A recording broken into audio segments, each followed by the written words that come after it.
Kararating ko lang galing nag-biking guys. At ito yung nadatnan ko. Yung darling ko nag-lep ng grass.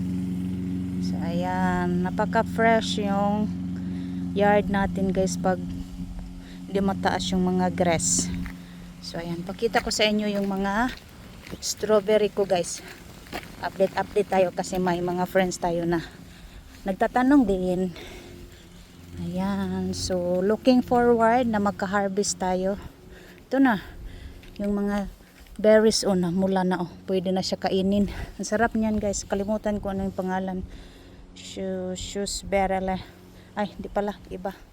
So ayan Hindi nga lang ako nakapagtanim ng mga guys, mga vegetables kasi dahil nga 'di ba alam niyo na yung mga naranasan natin lately. Ayan, ang daming mga bunga talaga guys.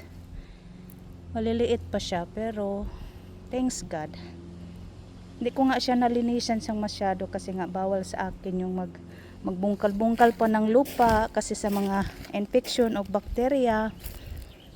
Ayan.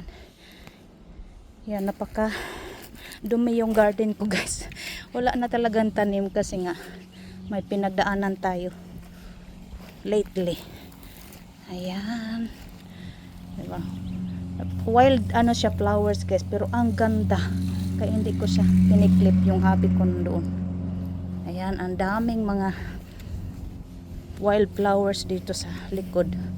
Tapos ito yung mga pagbili namin ng bahay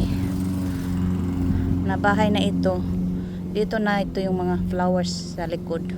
Yan ang gaganda niya guys. Diba?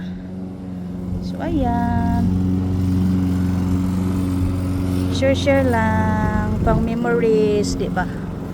So ayan, have a nice day.